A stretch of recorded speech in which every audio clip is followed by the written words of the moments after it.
Good morning. It is crisp here in Tennessee. It is warmed up to about 70 odd degrees, and we started out in the low 50s. This is fall weather. It is awesome. My favorite season by a good margin. And the fall flow this year is exactly what I wish we could get every year. The last 2 years have not been this good. And then on top of that, we've got this gorgeous buckwheat field over here that my dad planted. It is just prime. Now, I was over here yesterday at about 3:30 p.m. and there was hardly a bee on it.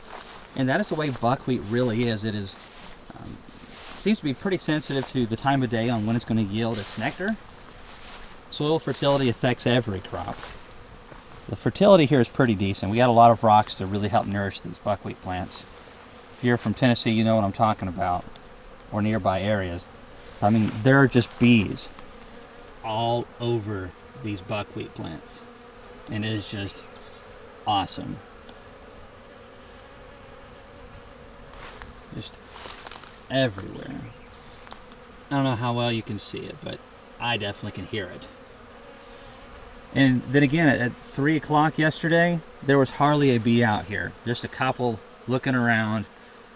But right now, it's just a solid hum.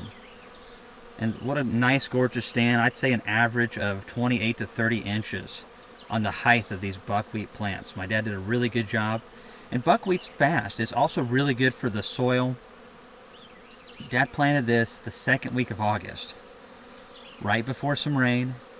And we got a little bit more rain, which really helped it do what it has done for us. We didn't put any fertilizer on it. My dad has planted a lot of clover crops over here, which puts nitrogen into the soil. He rotates a lot of stuff through here. Occasionally rye. I've got some rape planted underneath this that's actually popping up fairly decent. It's pretty small. But I'm hoping as this perishes after the frost that we'll get in probably the 3rd week of October. Of course, it might be earlier this year. It's been a pretty cool year overall. That the rape will take over, and that'll provide food for the deer. Deer like to eat buckwheat as well. There's just such a bonanza this year of fall plants. The goldenrod, the wing stem, so many plants are doing so good that it really is just perfect for the bees. This is the year, if I could take the fall flow for my bees and have it every year, this would be the year. But now spring, holy smokes, not a chance.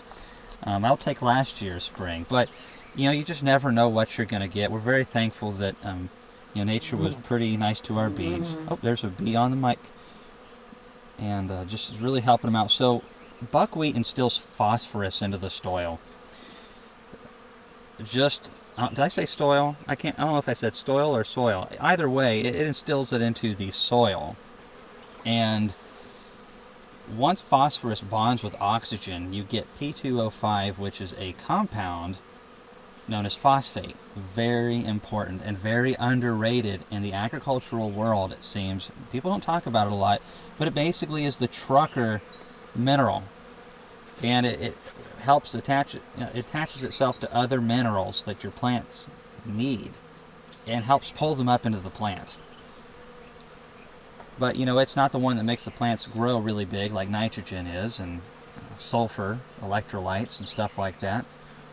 It doesn't help the sweetness of the plant necessarily by itself, because you don't really need a lot of phosphate in your diet. So people are like, oh, fortify with phosphate. But it's still really important. And we might talk about that more in our other channel. But it is good for your soil. I'm loving seeing the bees on this. I mean, it's just so super thick. My dad planted too much seed probably for this area, and it goes well past the greenhouse down there, just a really long strip. And I'm just going to work my way over there. The bees are just going to town. I don't know how well you can see all those bees, but it's early. I mean, for 70 degrees, the bees are busy. The nice thing is,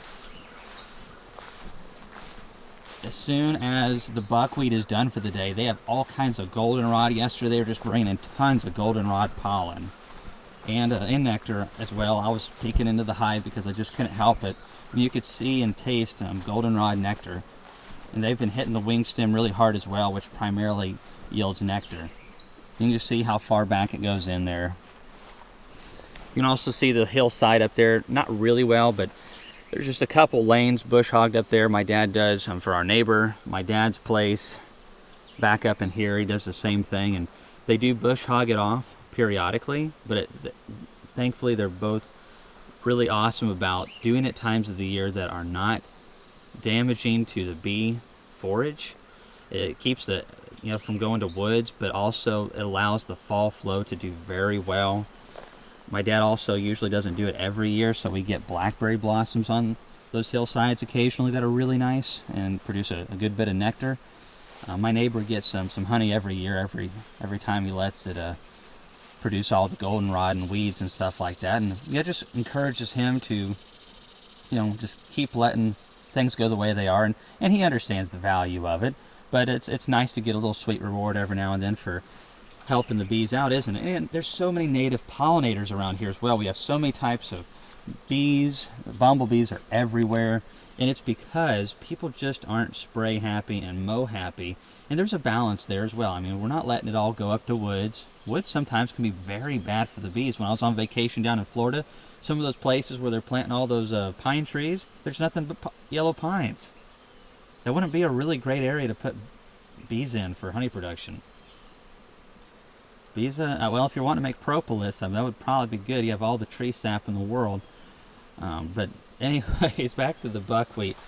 My dad planted, I think 25 pounds for this area. And yes, you could have spread it out a little bit more, but look at the results. I mean, it's basically nothing but buckwheat in there. And it is just thick. Even though we're not going to be loading up our supers full of buckwheat honey, because this isn't enough to make 50 hives over there just load their supers up with honey, it adds up.